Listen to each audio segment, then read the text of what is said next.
So welcome back, everybody. Hope you've had a good break and that you've managed to network. And as we've just been hearing, we are joined, well, I'm saying we're joined by Terence Montbeer, Dr. Terence Montbeer from New York, but actually he's been with us all day. I've seen him online all day. So thank you for being with us, Terence. So it's my pleasure to introduce Terence for this session, and just a little bit about him. So he's Associate Professor at Columbia University and also serves as a faculty director there. You can see all of that up there. I think one of the main things is really to say that as a thought leader and an educator, he's a multi-award winner. And particularly around things like the dissertation of the year, what an achievement around diversity in practice. And he's also been recognised as #1 in coach education. Of course, we're very interested in that here at Henley. But Terence is going to talk to us today and really, I hope, challenge our thinking about, are we immune from bias as coaches? And how can we be sure that we're looking into the dynamics of what's happening in the coaching and how we can engage in equity in the coaching community? So, Terence, thank you very much for being with us and bringing a little bit of New York, one of my favourite cities, to the UK. So over to you. Thank you. Yeah, thank you for the introduction and good afternoon. It's actually still morning here in New York, so it's been a pleasure. It's a bit earlier than I'm used to getting up, I might say. However, I'm surprised at the level of energy that I still have, and I think that's in no small measure from the stimulating and thoughtful presentations, as well as having an opportunity to engage in conversations. And so I want to start by gathering some data. So we can do this a couple of ways. If you have a mobile device, you can just take a little picture there of the screen and I'll take you right to Mentimeter. If you don't, you can just minimize your screen and go to www.menti.com and then use the code 71482870. I'll repeat it for those of you who are minimizing your screen.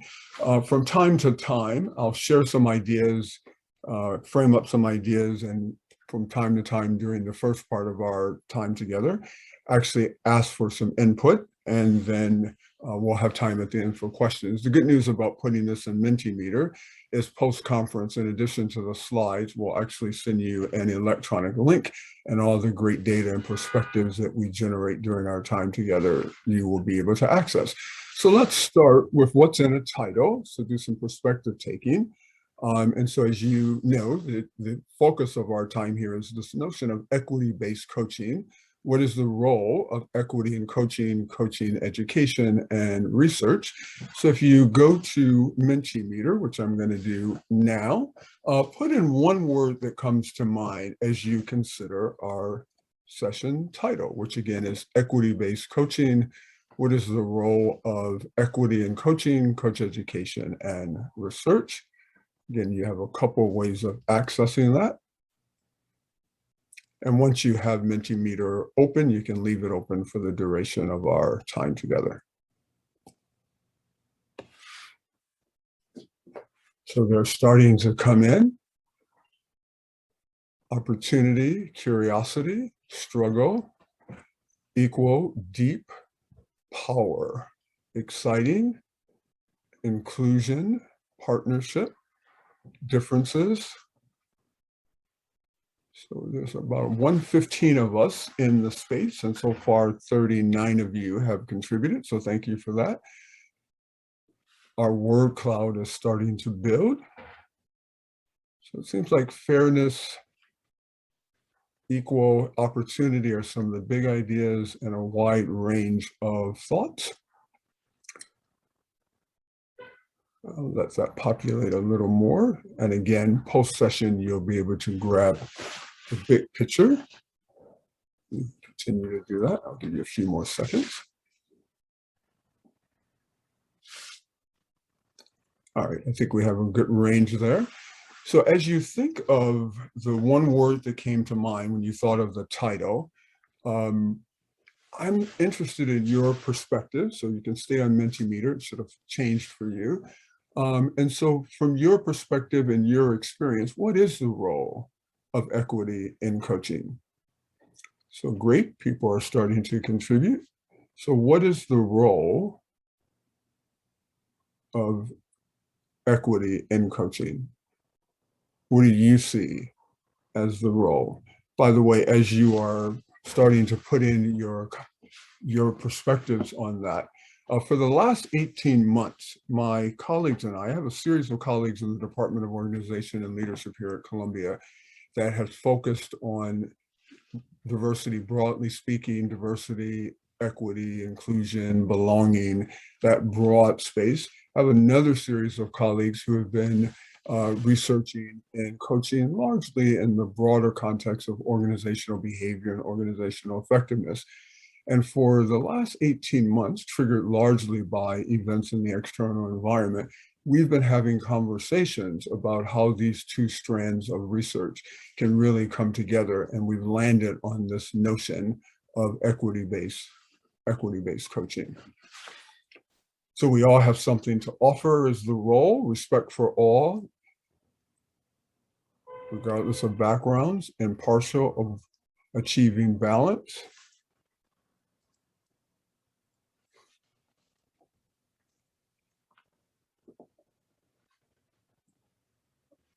So a meta framework that we've been using to organize our thinking and research around equity-based coaching comes from a framework called the Science of Human Performance. And it basically says, if you want to understand any human phenomenon, and we can certainly think of equity-based coaching as a human phenomenon, it engages us interacting with other people, is a function of understanding the context, the content, and the conduct. So if we want to understand any human phenomenon, it's a function of understanding the context, the content, and the conduct. And while a relatively simple framework, what really makes it powerful is it's grounded in thousands of years of philosophical thought. So if we unpack that a little bit, context is really philosophically grounded in structuralism, i.e. kind of the external reality. And so we can think about what are the structures that are at play when we think about equity in organizations and educational institutions in society, and how is that external reality landing on us internally, which we can say is grounded in constructivism. So when we think of context, it's always structural and constructed, right?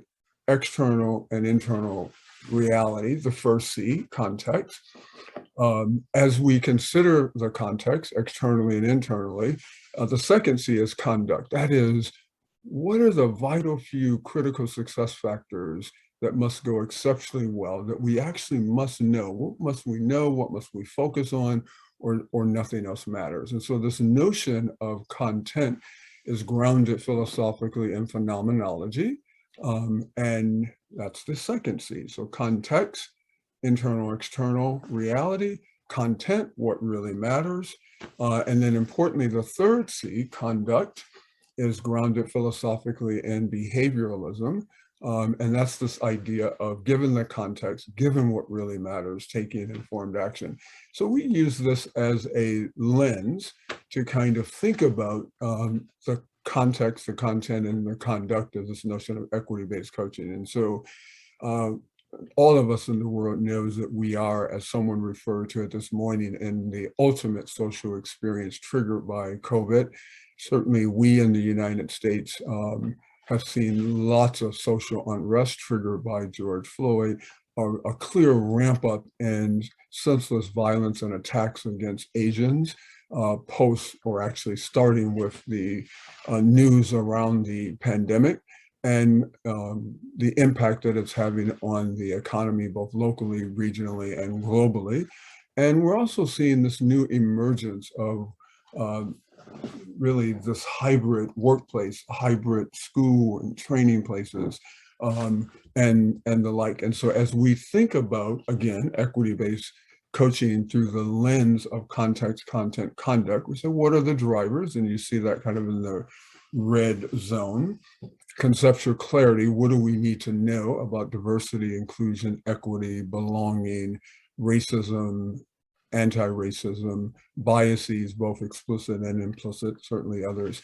And then how do those really inform our perspective of taking action, i.e. how do we attend to biases? What are some potential micro interventions, i.e. things we can do as individual coaches, things we can help our clients do, but importantly, because we know this is a systemic phenomena as well, what are some macro interventions? And so as we begin to look at this trend around hybrid workplaces, there's an interesting study, and the results were published this spring, that asks, this is just a quick snapshot of it, but really COVID and work and the notion of multiple realities. So the study asked people really, did they feel more included during working remotely? And you can see by some of the demographics here. But what's clear is that Black men really felt more included when working remotely compared to the other demographics that you see. And then we asked people, or they asked people about returning to work. We see that white men were more eager to return to work compared to some other groups. So this really just is a snapshot that says, even though there's this external reality out there, there's also multiple perspectives and people experience it in different ways.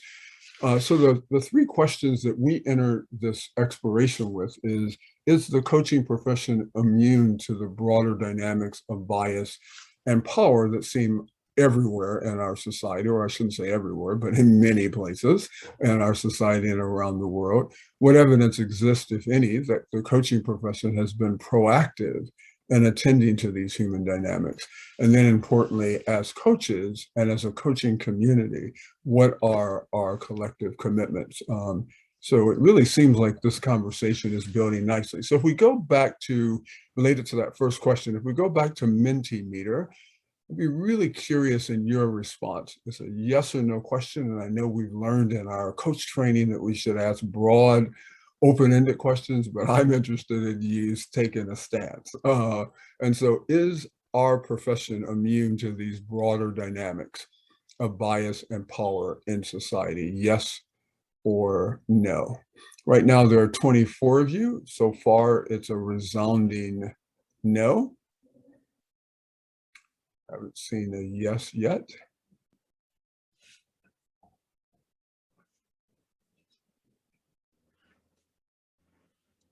It's about 42.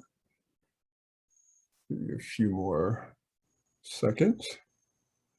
So there's a clear case that we're not immune, certainly in this population. So I think that's good news. We have a clear level of awareness. So sticking with sort of a bit about context, sticking with the second C, which is conceptual clarity, what really matters. What do we know about diversity, inclusion, and equity? Now, this sequence is a little different than we typically see it. We typically see diversity and then equity and inclusion.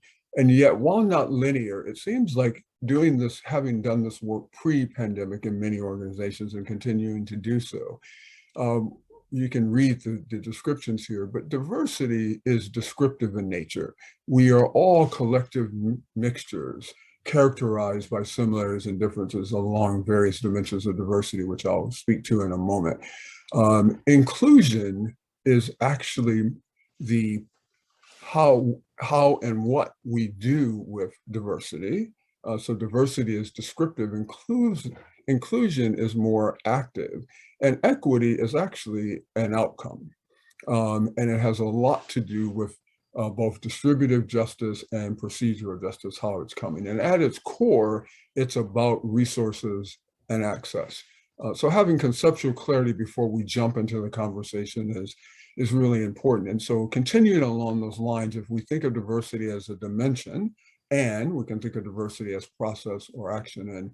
And so diversity is both static when we think about it in descriptive terms, and yet dynamic when we bring these unique characteristics of diversity together. And so the question says, what happens when you bring these unique characteristics of diversity together? So for a moment, what do these characteristics look like? So there's stuff that we're born with, right? Everything from our gender, our race, country of origins, and so on. And these are immutable to change. So these are pretty stable. We're born with them and they continue. And so there are other dimensions for diversity, but these are at the foundation. And so I'm going to take one of these and ask for your opinion on it. And that is, one is race. So when we think about the research that we've seen on equity, while there are multiple dimensions of diversity, which this pyramid describes, almost across spaces, we see race and gender and age, as a lot of people call it, the big three. And so I'm curious for a reflective pause as you go back to Mentimeter and say, when people engage in dialogue about race, what happens to us? Like, what do you notice internally when you're having conversations about race, whether that's across race, whether that's in your coaching conversations? What happens? So a range of thoughts. I'm just going to let it populate a bit before we see what some patterns are.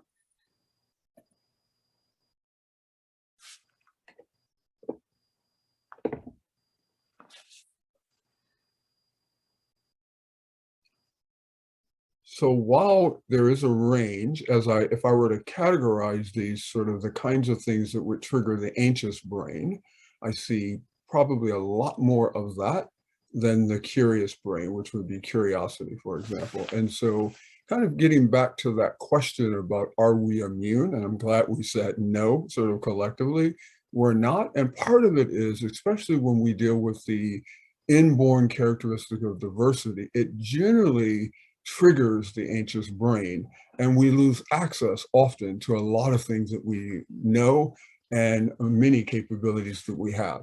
And briefly, you know all of this. In addition to those inborn characteristics of diversity, there are the aspects of our identity that are experience-based, everything from education to occupation and so on. In an organizational context, which is where I do most of my work, coaching executives in their workplace, there are organizational dimensions that trigger similarities and differences and perspectives.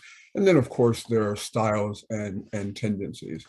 So we can, again, think about diversity as descriptive. Yet interactively, and this is a very, very busy chart, and I have a few more ideas before we move into conversation. But you know, the top layer of this chart really talks about the complexity of the work that we're doing, but at its core, we're often acculturated into relatively monocultural, i.e. my worldview, my way of seeing the world is the center of the universe. And what equity and multiculturalism really demands is an appreciation for and an ability to engage with multiple realities. And so that journey moves from awareness to application. So part of this is, how do we move the conversation beyond awareness? So for about the last 5 years, I've seen a lot of engagement within the coaching industry around unconscious bias. I would say a lot of that is very awareness and knowledge driven.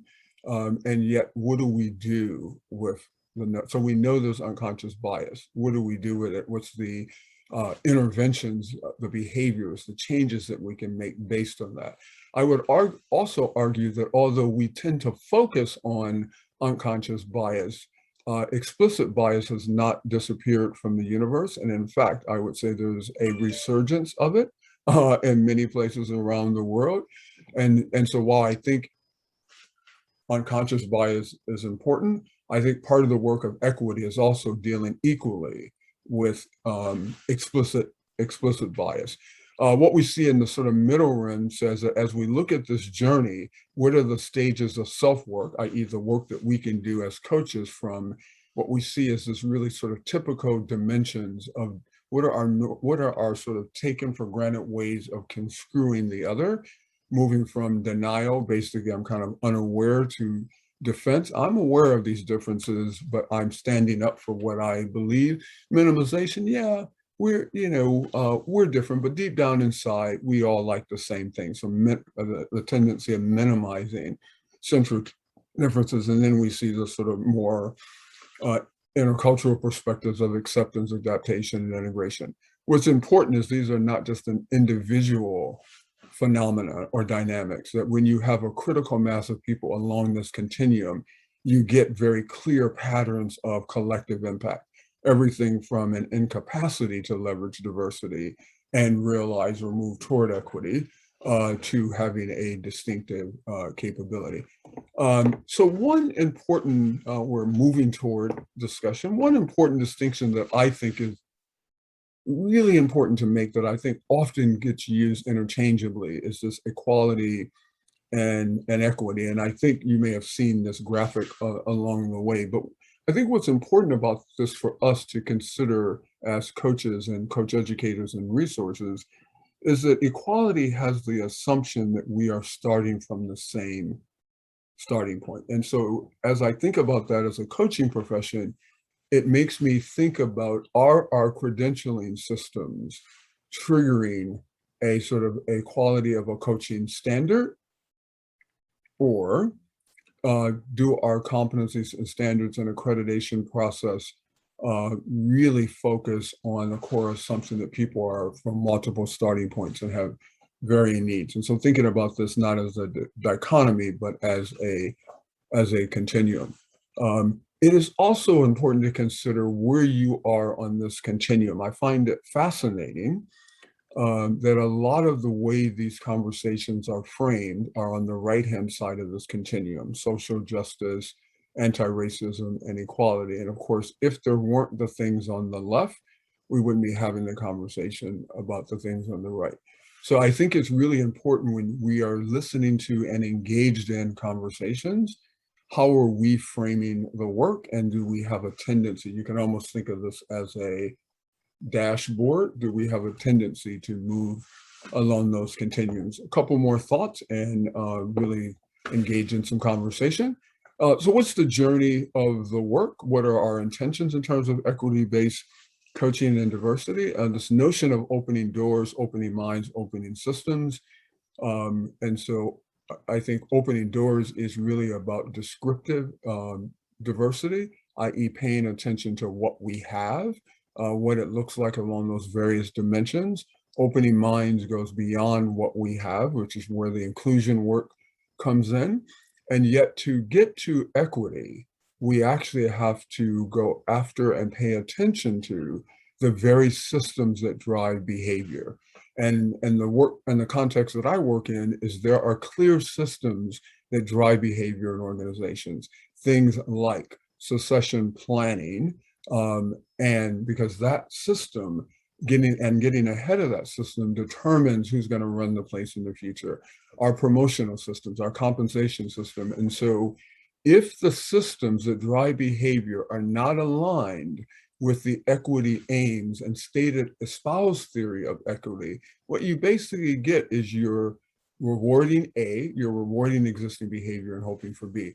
I think I heard a story this morning about a client who the presenting organization was saying this client may not be representing a very inclusive environment. And I heard some questions around, how do you coach the individual? I would ask the question, not only how do you coach the individual, but I would be curious about, are some of those behaviors actually rewarded in the organization, either implicitly or explicitly? And so the classic dilemma for many organizations is, like, you have a high performer, someone that's, I started my career in sales and marketing, someone is bringing in the numbers and they're burning up the organization in the process. Thus, a moment of truth. So lastly, before we move into Q&A, is a big way of thinking about this work is diversity general work, i.e. foundational things like self-awareness, organizational rationale, personal rationale with leaders. How clear are we about this thing that we're talking about, various assessments, best practice research? Yet at some point, we have to combine this generalist work with specific work in order to move the needle. And again, you can see what those things look like. So you can begin to ask yourself, where are you personally as a coach along this continuum of diversity general and diversity specific work, where your client organizations, or if you have leaders that are committed to equity, and you look at the interventions, where are they? And so this is a nice way of beginning to think about that. So what I'll leave you with is there are some things that we can do, big ideas, awareness, and focus attention initially. So one is you as a culturally diverse entity, really thinking about you in the center and your various group identities, and they can be a range of things like you see on the next slide there, various group identities that are kind of central to who you are. You can put those around the center, and then begin to reflect on what are the rules, norms, and values that you've acquired, often uncritically at an early age, that are associated with each of these identities. And also begin to consider the beliefs and values, and including biases, and see what pops up for you. There's also some work, if you haven't already done it, I think the various implicit association tests, there's general ones, there's specific like race. It really deals with over 90 topics of conscious and unconscious bias, taking stock of your, diversity happens in interaction. And so taking stock of your current client profile, who are they? What do we know about their gender, their age, race and ethnicity, and additional dimensions of diversity, again, using the pyramid that you know about your client base. As you begin to do this, I've done it, you begin to see some patterns and themes, which can then show up some very explicit implications.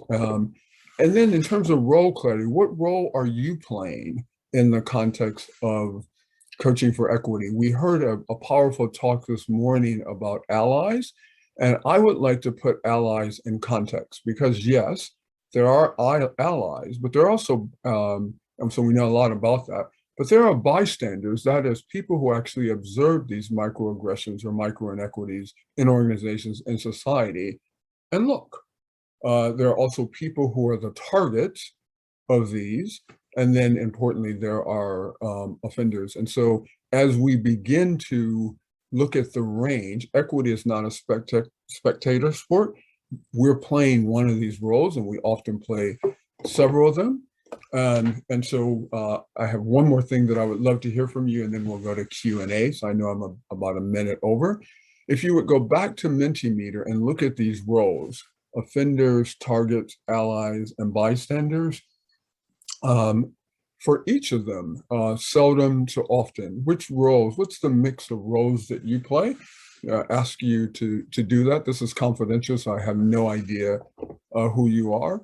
But and as you're doing this, this notion of privilege is contextual, and so as a Black man who grew up in America, who grew up also in the inner city, I used to live in I grew up in what they call the projects, which are public housing, yet through education, got a job in corporate, found myself in New York working for a corporation on Park Avenue, wound up going to Columbia University. So I have, depending on where I find myself, I actually have several privileges, but I can also shift environments and not have privileges. So this is not it's not your either or. We often play multiple roles in this context. So I think I have spoken enough. There's some areas, so I've talked a lot about what we can do as individuals. There's some things that we can do and also research at a more systemic level, i.e. do an assumption audit. I would ask us to do that in terms of our profession, thinking critically about our interactive dynamics, i.e. seriously looking at the work that we're doing through the lens of power, rank, status, and privilege as it relates to coaching. And then what are we discovering about our systems and practices that either support coaching for equity or serve as barriers. So we'll go to questions. I threw some resources in here for people that may be interested in additional conversation. And I'm going to stop sharing my screen so I can see all of you, and would love to hear questions, observations, comments, and the like. It is clear that this is not a minor, small topic. Thank you. You've made that very clear. Thank you. So if anyone's got a question, if you can use the reaction icon at the bottom, you can do your hand raise on there. We'd love to hear your questions. We've got and comments or observations. Yep. Yeah. Julia, sorry. Hello, just an observation really. I thought really thank you for the talk. It was really thought-provoking. I probably felt a little bit uncomfortable in a lot of that, and I think that's my observation, is that a lot of us had that anxiety. You know, you asked for the word, and I saw the more of the anxiety, and we're a pretty self-aware bunch of folks. So my observation is that we've still got a long way to go, I think, and I think it's really important that we keep talking about it and saying it's okay to be anxious, but to be a bystander is worse than asking the question. Absolutely. And thank you for your observation. And, you know, part of doing this work is the normality of bias, like accepting. And see, part of it is, I think, where we actually get in trouble is because we want to be nice human beings. And I think that's a great thing. But therefore, we move into denial about the reality and the normality of bias. And so I don't really believe you can really do this work seriously without first accepting, including me, first accepting the normality of bias. Like once you understand that, many things open up. So thank you, Julia, for your observation. Other questions, comments, or observations?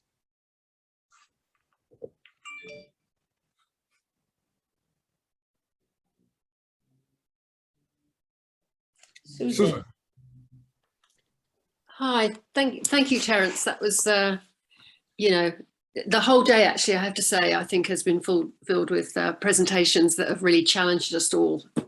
And I think as coaches, we can, you know, this idea that we can be neutral all the time, I don't think is a position we can keep maintaining. So I think all of these presentations have really challenged us on that. But the particular thing I just was interested in your view on is, and it's actually appeared in the comments a few times already, is that I think the biggest stumbling block is around language. Yes. And everybody, I think at the moment is, I shouldn't say everyone, but myself anyway, are really worried all the time about using the wrong language and offending. And I think that's a shame because it's holding back the dialogue and the debate. And I just wondered whether, and I think it's a kind of moving feast because we hear different times in the UK or in the US, it's okay to say this, it's not okay to say that this is offensive and that's, and it really gets to the point where, well, I won't say anything because I fear the reaction. And I just wonder what your view is of how we can help all of us kind of have a better understanding of what language is okay and how to have these conversations. I think having the conversations is important. I think the search for the perfect language is futile because I don't think we'll ever reach that. I mean, think of things that aren't as deep and personal as diversity and where we stumble over language, right? And so holding ourselves to an expectation of finding language. I would also say going, just like accepting the notion of normality of bias, I think there's a lot of energy around creating safe spaces to have these conversations, which I think is important. And I think that's what I would call the early part of the developmental work. And yet at some point, we also have to learn how to have building a capacity to have brave spaces, right? And brave spaces are actually different than safe spaces.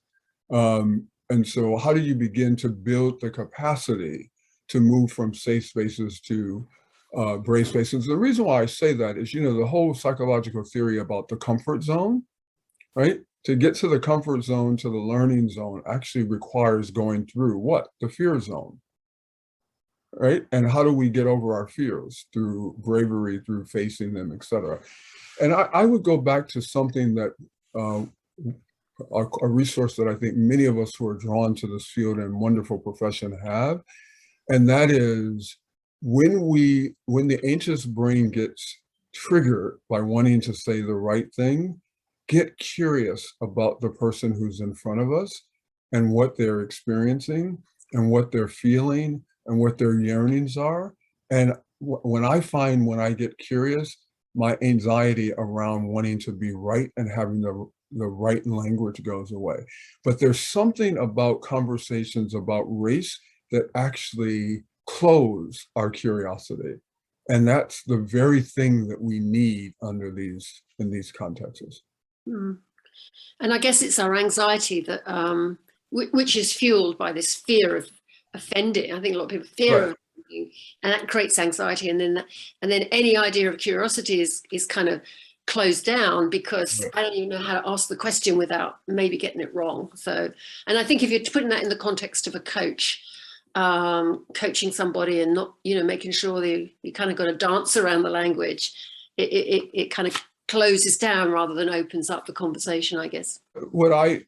So for example, I certainly know what the experience is like of being the other in terms of race. I get that. Less around gender, right? Because on the one hand, I can be excluded in some dimensions, but on the other, I can go to places where women can't go and get into the informal network, right? In terms of typical things. And so when I have coached a number of women executives who work in all male environments, and if they don't bring up what it's like to be a woman in that environment, I'm curious about it. So I'll ask, and they usually will shut it down initially, only to come back to it. And when they come back to it, the floodgates open. And then finally, we're doing the real work. Yeah. People realize that you're coming from a place of curiosity and your intentions, and also I do talk to clients when I'm doing this work about the normality of bias, because I think it's an important level setting frame to have the conversation. Thank you. Who's next? Nkunda? Oh, yeah, sorry, I didn't see you. Hi, Terence. It's always a pleasure to listen to you because it really stimulates internal reflection and then sort of challenging, I would say, awkwardness and being put on the spot as a coach, whereas we are doing that for somebody else. And I just wanted to ask you about the relationship between curiosity and courage, because what I heard takes courage to be curious, and that's a realm or a space I certainly wasn't prepared for in my coach training. But the potential because I think they're both necessary, right? I think curiosity, but do we have the courage actually to try to minimize the self-talk? So so I think the two are definitely very much connected. And the courage thing is a little tricky for me because I think here's where personality comes into play. Because I'm a bit of a sort of right brain, big picture thinker, take a lot of risks, right, et cetera. And so I probably need to tone down my courage and tune up my curiosity. So I think the important thing is, if individually, all of us, if we know those are the two levers, we have to say, what do I need more of? What do I need less of? And how do I develop some strategies around that? But I've never had a problem with courage. My problem was curiosity and knowing how to turn that up. Because I like sort of shaking things up and going against the status quo and the like. Thank you. Thank you. Good seeing you again. Good being with you. Who else? CD. Thank you. It's Sedi. Sorry, Sedi. Terence, an outstanding presentation. Thank you so much. What I'd like to do is just respond directly to Susan's point about language and uncertainty. In my experience, and it's experience that has been gained over many years talking to lots and lots of people, most people of color, or black and brown people, BAME people, whatever you want to describe us as, we have highly attuned motive antennae. And in my experience, if I have no worries about an individual's motive, I'm less worried about the words they use, unless they're at the more offensive end of the scale. Oops.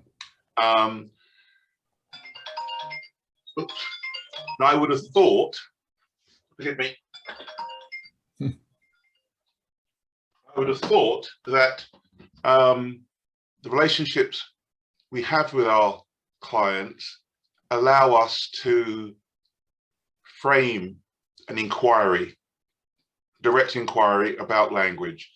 So I wouldn't be so presumptuous to say advice, but my thought is just open the conversation. I almost put in the chat, coaches are human too. They are. That might well be misunderstood. Well, And go ahead. the journey, the life journey that most coaches have had mean that you have to do the work. We have to do the work as much as an executive that we're coaching has to do the work. I've been really impressed with today's, I haven't said I said nothing so far, but I had to say something now. But I would commend you just to have a go, be confident. We know the words that are really offensive to people of color. No one uses those words, we get that. But whether you use other words, I think motive is the main issue. I would agree that motive and intent, and I think it's one of the reasons why I think it's also important to do a scan of your client profiles, meaning the clients you're coaching along dimensions of diversity, because part of it has to do with exposure. So I think if you think about learning, it's frequency, duration, intensity, and repetition, right? And so if you've not had a lot of exposure to the other, however you define them, we are primed to think like me, not like me. One is I'm engaged, connected, feel safe. The other is, I need to keep the eye up, et cetera. So part of it is, I go back to the brave space. I think part of it is when you notice areas in your client profile that don't seem to be congruent with your espoused theory of coaching for equity, then how do you put yourself in situations where there's more frequency? Because the comfort comes with frequency. I have to, now some of that may be forced, but I have to say that one of the things that helped me was being in a corporate environment where I was forced to interact every day with a lot of others. And the more I did it, the easier it was, the more risks I took, the more comfort I had, and it felt less like risk. But if you're not in those environments, it's not going to happen. So this work happens at the point of contact. So that's why I really encourage you to, it's private work. Look at your client profile along the pyramid, along the dimensions of diversity. Doing that exercise will open up a lot of insight and perspective. And I would go with, like my grandmother used to say, nothing beats a fail but a try. Right. And she had a third grade education, and that's brilliant. Nothing beats a fail but a try. Right? Thank you. Yeah. Huge. We are right on the dot of where we should be going for a break. And I know, Simon, you've got your hand up. If it's a quick question, could we bring that in and offer it to Terence? Yeah, I'll be quick. Firstly, just want to say you've got a wonderful speaking voice. Thoroughly enjoyed listening to. And it's really a follow-up, really, of a comment of how we need to be aware of our own emotions, and we need to be aware of our own biases and what triggers those.